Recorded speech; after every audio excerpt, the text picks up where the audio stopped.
ओम शांति। 24 फरवरी 2015।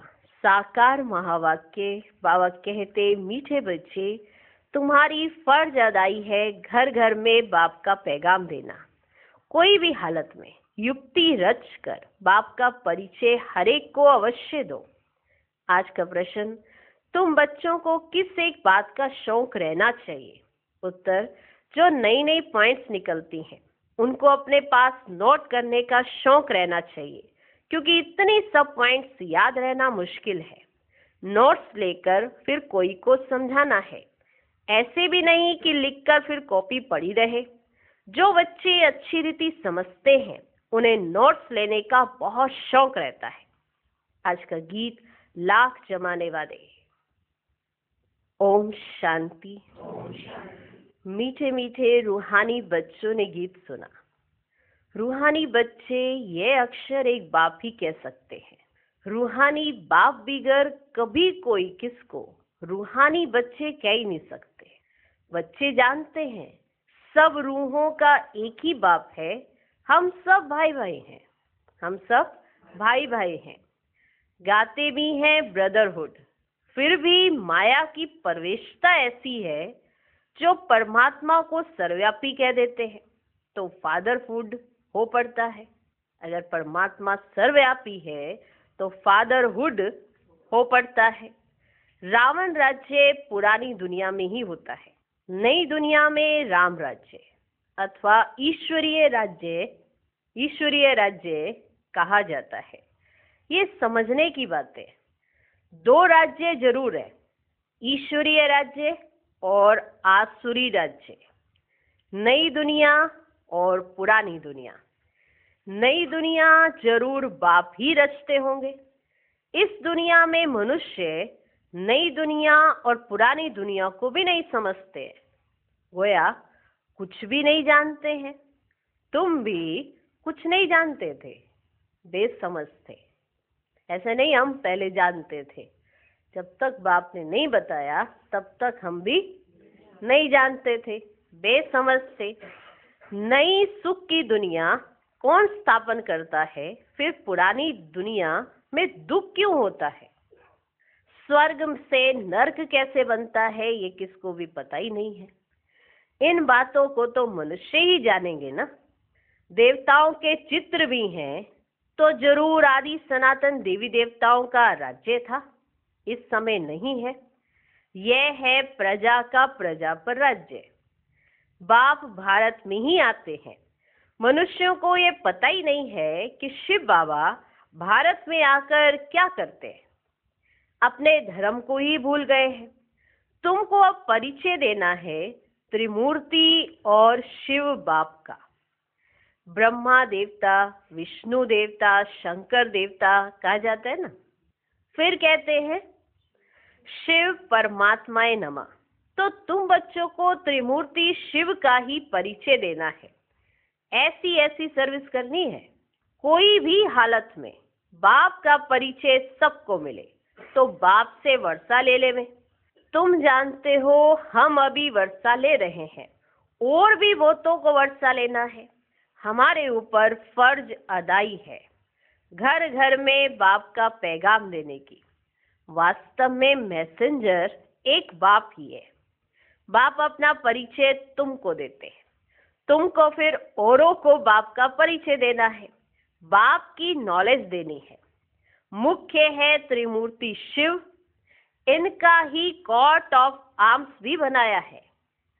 Government इनका यथार्थ अर्थ नहीं समझती है।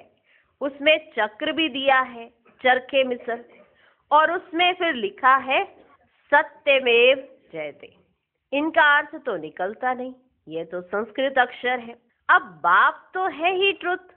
वे जो समझाते हैं उससे तुम्हारी विजय होती है सारे विश्व पर। बाप कहते हैं मैं सच कहता हूँ, तुम इस पढ़ाई से सच सच नारायण बन सकते हो। मैं सच कहता हूँ कि तुम इस पढ़ाई से सच सच नारायण बन सकते हो। वो लोग क्या क्या अर्थ निकालते हैं वह भी उनसे पूछना चाहिए। बाबा तो अनेक प्रकार से समझाते। जहाँ जहाँ मेला लगता है वहाँ नदियों पर भी जाकर समझाओ, नदियों पर भी जाकर समझाओ। पतित पावन गंगा तो हो ही नहीं सकती, नदियाँ सागर से निकली हैं, वह है पानी का सागर, उनसे पानी की नदियाँ निकलती हैं। ज्ञान सागर से ज्ञान की नदियाँ निकलेंगी। तुम माताओं में अब ज्ञान है, गौमुख पर जाते हैं ना, उनके मुख से पानी निकलता है, समझते हैं ये गंगा का जल है। इतने पढ़े लिखे मनुष्य समझते नहीं कि गंगा जल कहाँ से आएगा, पहाड़ों पर कहाँ से आएगा। शास्त्रों में है कि बाण मारा और गंगा निकल आई। अब ये तो है ज्ञान की बातें, बाण मारा गंगा निकल आई, ये तो है ज्ञान की बातें। ऐसे नहीं कि अर्जुन ने बाण मारा और गंगा निकल आई। कितना दूर दूर तीर्थों पर जाते हैं, कहते हैं शंकर की जटाओं से गंगा निकली, जिसमें स्नान करने से मनुष्य से परी बन जाते हैं, मनुष्य से देवता बन जाते। यह भी परी मिसल है ना, मनुष्य से देवता बन जाते तो ये हो गया ना परी मिसल। अब तुम बच्चों को बाप का ही परिचय देना है, इसलिए बाबा ने ये चित्र बनवाए हैं। त्रिमूर्ति शिव के चित्र में सारी नॉलेज है, सिर्फ उन्हों के त्रिमूर्ति के चित्र में नॉलेज देने वाले शिव बाबा का चित्र नहीं है। नॉलेज लेने वाले का चित्र है, त्रिमूर्ति के चित्र में नॉलेज लेने वाले का चित्र है, लेकिन देने वाले का है ही नहीं। अभी तुम त्रिमूर्ति शिव के चित्र पर समझाते हो, ऊपर है नॉलेज देने वाला, ब्रह्मा को उनसे नॉलेज मिलती है जो फिर फैलाते हैं। इसको कहा जाता है ईश्वर के धर्म के स्थापना की मशीनरी। त्रिमूर्ति का चित्र बड़ा अच्छा है, इसको कहा जाता है ईश्वर के धर्म के स्थापना की मशीनरी। यह देवी देवता धर्म बहुत सुख देने वाला है। तुम बच्चों को अपने सत्य धर्म की पहचान मिली है। तुम जानते हो हमको भगवान पढ़ाते हैं, हमको भगवान पढ़ाते हैं। तुम कितना खुश होते हो। बाप कहते हैं तुम बच्चों की खुशी का पारावार नहीं होना चाहिए, इतनी खुशी होनी चाहिए तुम्हें कि तुम्हारी खुशी का पारावार नहीं होना चाहिए, क्योंकि तुम्हें पढ़ाने वाला स्वयं भगवान है। भगवान तो निराकार शिव है, ना कि श्री कृष्ण। बाप बैठ समझाते हैं सर्व का सदगति दाता एक है। सदगति सतयुग को कहा जाता है, दुर्गति कलयुग को कहा जाता है। नई दुनिया को नई, पुरानी को पुरानी ही कहेंगे। मनुष्य समझते हैं अभी दुनिया को पुराना होने में 40,000 वर्ष चाहिए। कितना मूंझ पड़े हैं, सिवाय बाप के इन बातों को कोई समझा ना सके। बाबा कहते हैं मैं तुम बच्चों को राज्य भाग्य दे, बाकी सबको घर ले जाता हूँ। तुमको राज्य भाग्य दे देता हूँ और बाकी सबके सबको घर ले जाता हूँ। जो मेरी मत पर चलते हैं वे देवता बन जाते हैं।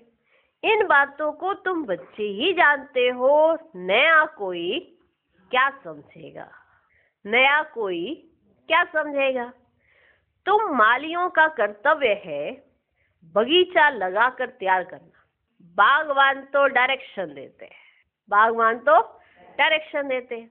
ऐसे नहीं बाबा कोई नयों से मिलकर ज्ञान देगा, है? ऐसे नहीं कि बाबा नयों से मिलकर कोई ज्ञान देगा। ये काम मालियों का है। समझो बाबा कलकत्ते में जाए तो बच्चे समझेंगे हम अपने ऑफिसर को, फलाने मित्र को बाबा के पास ले जाएं। बाबा कहेंगे वह तो समझेंगे कुछ भी नहीं। अगर बाबा समझाए भी वह तो समझेंगे कुछ भी नहीं। जैसे बुद्धू को सामने ले आकर बैठाएंगे, उनको क्या पता कि सामने कौन बैठे हैं। हाँ, वे तो समझेंगे कुछ भी नहीं। जैसे बुद्धू को सामने ले आकर बैठाएंगे। इसलिए बाबा कहते हैं नए को कभी बाबा के सामने लेकर ना आओ। नए को कभी बाबा के सामने लेकर ना आओ। ये तो तुम मालियों का काम है, ये तो तुम मालियों का काम है, ना कि बागवान का, ना कि बागवान का। माली का काम है बगीचे को लगाना। बाप तो डायरेक्शन देते हैं, ऐसे ऐसे करो। इसलिए बाबा कभी नए से मिलता नहीं है, इसलिए बाबा कभी नए से मिलता नहीं है। परंतु कहाँ मेहमान होकर घर में आते हैं, कोई मेहमान बनकर घर में आते हैं तो कहते हैं दर्शन करें। आप हमको क्यों नहीं मिलने देते हो? मेहमान बनकर आए तो कहते हैं बाबा से मिले, तो फिर रोकते हैं कि नहीं बाबा नहीं मिलते हैं, सबसे बाबा नहीं मिलते हैं। तो कहते ऐसे कैसे?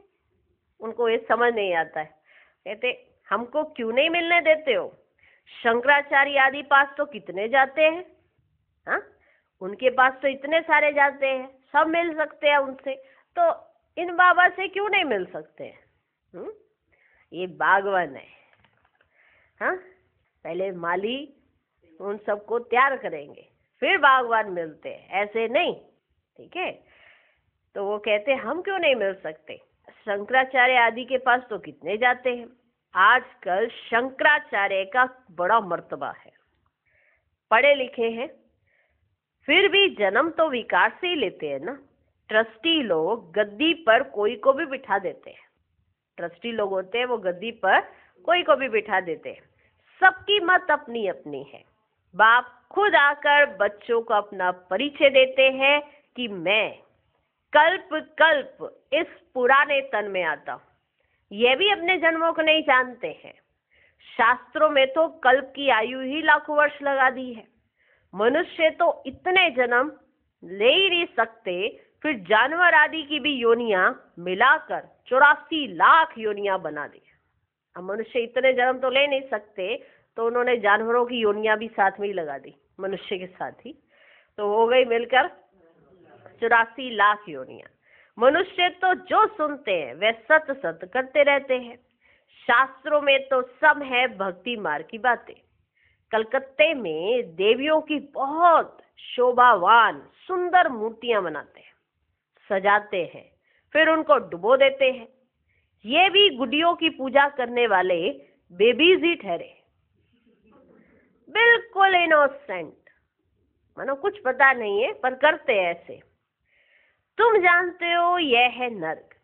स्वर्ग में तो अथाह सुख थे, अभी कोई मरता है तो कहते फलाना स्वर्ग पधारा, तो जरूर कोई समय स्वर्ग था, अब नहीं है। नर्क के बाद फिर जरूर स्वर्ग आएगा। इन बातों को भी तुम जानते हो। मनुष्य तो रिंचक भी नहीं जानते, तो नया कोई बाबा के सामने बैठ क्या करेंगे। इसलिए माली चाहिए जो पूरी परवरिश करे, माली चाहिए जो पूरी परवरिश करे। यहाँ तो माली भी ढेर के ढेर चाहिए, एक दो मालियों से काम नहीं होता है, ढेर के ढेर चाहिए। मेडिकल कॉलेज में कोई नया जाकर बैठे, मान लो मेडिकल कॉलेज में कोई नया जाकर बैठे तो कुछ भी समझेगा नहीं, समझेगा उसे कुछ भी नहीं आएगा, ये नॉलेज भी है नहीं। बाप कहते मैं आया हूँ सबको पावन बनाने, मुझे याद करो तो पावन बन जाएंगे, मुझे याद करो तो पावन बन जाएंगे। इस समय सब है तमो प्रधान आत्माएं, तब तो कह देते आत्मा सो परमात्मा, सब में परमात्मा है, तो बाप थोड़े ही बैठ ऐसों से माथा मारेगा। यह तो तुम मालियों का काम है, कांटों को फूल बनाना। तुम जानते हो भक्ति है रात, ज्ञान है दिन, गाया भी जाता है ब्रह्मा का दिन ब्रह्मा की रात। प्रजापिता ब्रह्मा के तो जरूर बच्चे भी होंगे ना। कोई को इतना भी अकल नहीं जो पूछे कि इतने ब्रह्मा कुमार कुमारियां हैं, इनका ब्रह्मा कौन है। अरे प्रजापिता ब्रह्मा तो मशहूर है, उन द्वारा ही ब्राह्मण धर्म स्थापन होता है। कहते भी है ब्रह्मा देवताए नमः। बाप तुम बच्चों को ब्राह्मण बनाए फिर देवता बनाते हैं। जो नई नई पॉइंट्स निकलती हैं उनको अपने पास नोट करने का शौक बच्चों में रहना चाहिए।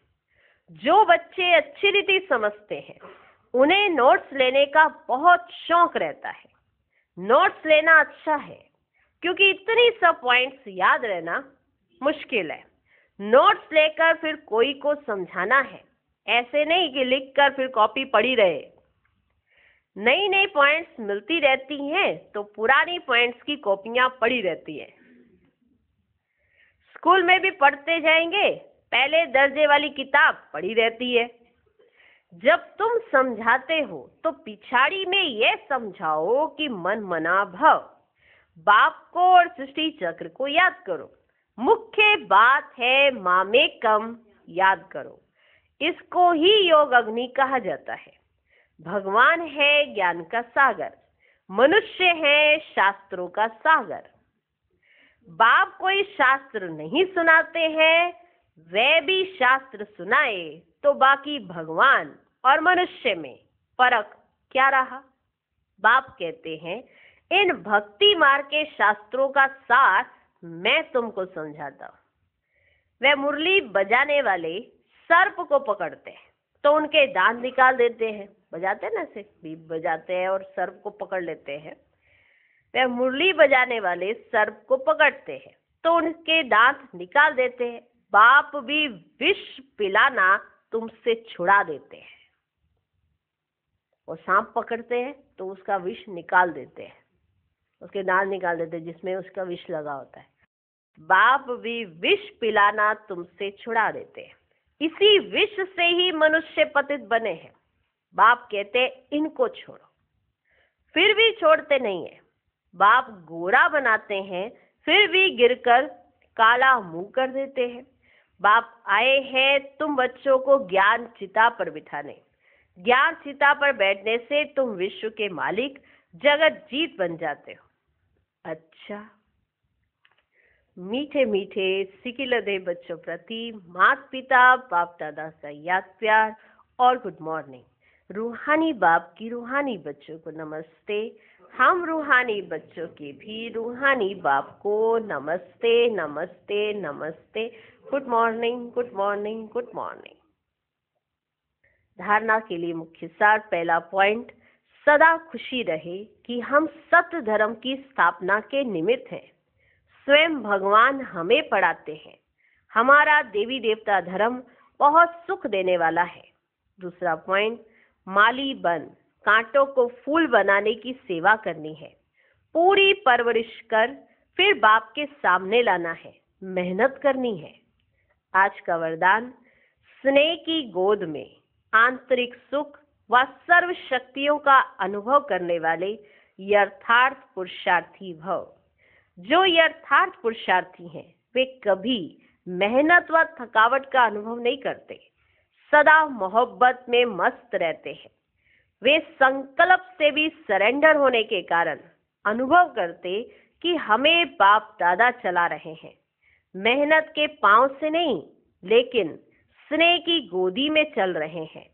स्नेह की गोद में सर्व प्राप्तियों की अनुभूति होने के कारण वे चलते नहीं लेकिन सदा खुशी में, आंतरिक सुख में, सर्व शक्तियों के अनुभव में उड़ते रहते हैं।